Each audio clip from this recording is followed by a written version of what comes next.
जय जगन्नाथ दर्शक बंधु, आज आम जानिबा बाल गंगाधर तिलकଙ୍କ उपरे किछि जीवन कहानी प्रश्न उत्तर। बाल गंगाधर तिलक केउं मसीहारे जन्म ग्रहण करथिले? पुणी थरे बाल गंगाधर तिलक केउं मसीहारे जन्म ग्रहण करथिले?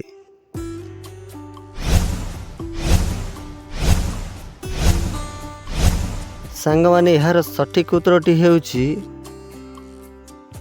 1856 जुलाई 23 तारिख रे बाल गंगाधर तिलक 1856 जुलाई 23 तारिख रे जन्म ग्रहण करथिले। परवर्ती प्रश्न,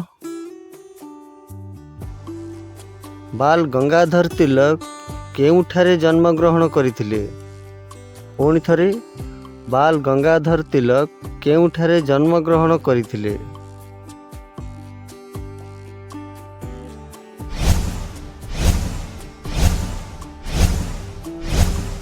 सांगमाने यार सठिक उत्तरटी हेउछि महाराष्ट्रर रत्नगिरी।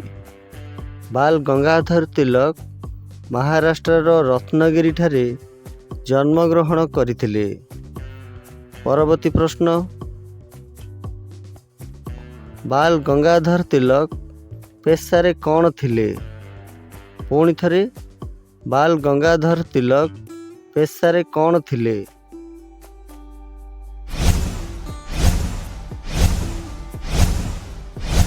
सांगमाने यार सठिक उत्तरटी हेउछि शिक्षक। बाल गंगाधर तिलक पेशारे जणे शिक्षक थिले। परवर्ती प्रश्न, बाल गंगाधर तिलकंकर पितांक नाम कौन? पुणी थरे बाल गंगाधर तिलकंकर पितांक नाम कौन?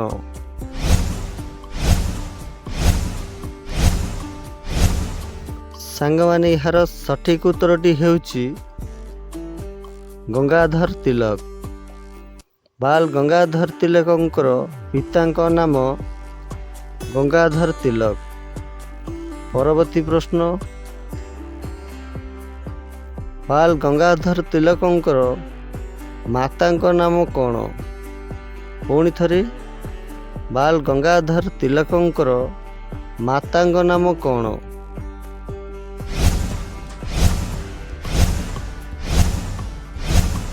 सांगमाने यार सठिक उत्तरटी हेउछि पार्वती बाई। बाल गंगाधर तिलकंकर मातांक नाम पार्वती बाई। परवर्ती प्रश्न, बाल गंगाधर तिलक शिक्षक चाकरी छाड़ी कौन करथिले? पुणी थरे बाल गंगाधर तिलक शिक्षक चाकरी छाड़ी कौन करथिले?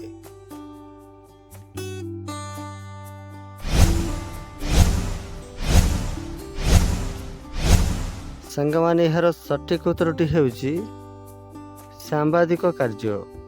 बाल गंगाधर तिलक शिक्षक चाकरी छाड़ी सांबादिक कार्य करथिले। एबे देखिबा परवर्ती प्रश्न, ब्रिटिश उपनिवेशक अधिकारी माने बाल गंगाधर तिलकंकु की आख्या देथिले? पुणी थरे ब्रिटिश उपनिवेशक अधिकारी माने बाल गंगाधर तिलकंकु की आख्या देथिले? सांगमाने यार सठिक उत्तरटी हेउछि भारतीय अशांतिर पिता बोली कहिथिले। ब्रिटिश उपनिवेशक अधिकारी माने बाल गंगाधर तिलकंकु भारतीय अशांतिर पिता बोली आख्या देथिले। परवर्ती प्रश्न, बाल गंगाधर तिलकंकर प्रसिद्ध स्लोगान कौन? पुणी थरे बाल गंगाधर तिलकंकर प्रसिद्ध स्लोगान कौन?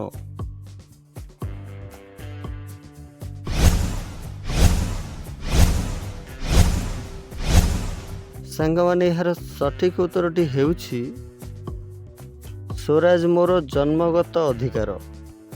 बाल गंगाधर तिलकंकर प्रसिद्ध स्लोगान हेउछि ସ୍ୱରାଜ ମୋର ଜନ୍ମଗତ ଅଧିକାର। ଏବେ ଆସନ୍ତୁ ଦେଖିବା ପରବର୍ତ୍ତୀ ପ୍ରଶ୍ନ। ବାଲ ଗଙ୍ଗାଧର ତିଲକ ଦେଶର ନାଗରିକମାନଙ୍କୁ କ'ଣ ବ୍ୟବହାର ପାଇଁ ପରାମର୍ଶ ଦେଇଥିଲେ? ପୁଣି ଥରେ, ବାଲ ଗଙ୍ଗାଧର ତିଲକ ଦେଶର ନାଗରିକମାନଙ୍କୁ କ'ଣ ବ୍ୟବହାର କରିବା ପାଇଁ ପରାମର୍ଶ ଦେଇଥିଲେ?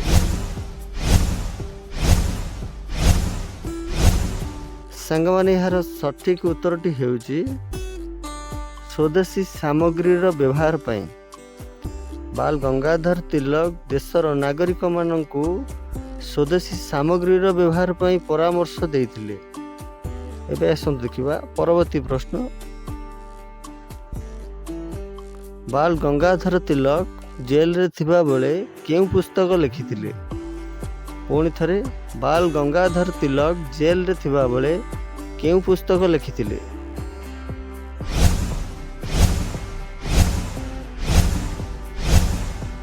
ସାଙ୍ଗମାନେ ଏହାର ସଠିକ୍ ଉତ୍ତରଟି ହେଉଛି ଗୀତା ରହସ୍ୟ। ବାଲ ଗଙ୍ଗାଧର ତିଲକ ଜେଲରେ ଥିବାବେଳେ ଗୀତା ରହସ୍ୟ ନାମକ ପୁସ୍ତକ ଲେଖିଥିଲେ। ଆସନ୍ତୁ ଦେଖିବା ପରବର୍ତ୍ତୀ ପ୍ରଶ୍ନ। ବାଲ ଗଙ୍ଗାଧର ତିଲକ ମହାରାଷ୍ଟ୍ରର କେଉଁ ଉତ୍ସବକୁ ଖୁବ୍ ଲୋକପ୍ରିୟ କରାଇଥିଲେ? ପୁଣି ଥରେ, ବାଲ ଗଙ୍ଗାଧର ତିଲକ ମହାରାଷ୍ଟ୍ରର କେଉଁ ଉତ୍ସବକୁ ଖୁବ୍ ଲୋକପ୍ରିୟ କରାଇଥିଲେ? ସାଙ୍ଗମାନେ ଏହାର ସଠିକ୍ ଉତ୍ତରଟି ହେଉଛି ଗଣେଶ ଚତୁର୍ଥୀ। ବାଲ ଗଙ୍ଗାଧର ତିଲକ ମହାରାଷ୍ଟ୍ରର ଗଣେଶ ଚତୁର୍ଥୀ ଉତ୍ସବକୁ ଖୁବ୍ ଲୋକପ୍ରିୟ କରାଇଥିଲେ। ଏବେ ଆସନ୍ତୁ ଦେଖିବା ପରବର୍ତ୍ତୀ ପ୍ରଶ୍ନ। ବାଲ ଗଙ୍ଗାଧର ତିଲକଙ୍କର କେଉଁ ମସିହାରେ ଦେହାନ୍ତ ହୋଇଥିଲା? ପୁଣି ଥରେ, ବାଲ ଗଙ୍ଗାଧର ତିଲକଙ୍କର କେଉଁ ମସିହାରେ ଦେହାନ୍ତ ହୋଇଥିଲା?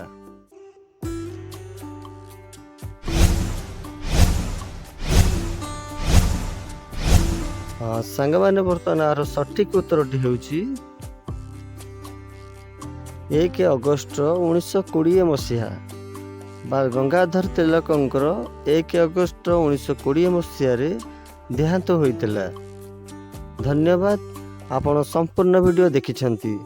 ଭିଡ଼ିଓଟି କେମିତି ଲାଗିଲା କମେଣ୍ଟ କରି ନିଶ୍ଚୟ ଜଣାଇବେ। ହଁ, ଚ୍ୟାନେଲକୁ ସବସ୍କ୍ରାଇବ୍ କରିବାକୁ ଜମାରୁ ବି ଭୁଲିବେନି। ରହୁଛି, ଦେଖା ହେବ ପରବର୍ତ୍ତୀ ଭିଡ଼ିଓରେ। ଜୟ ଜଗନ୍ନାଥ।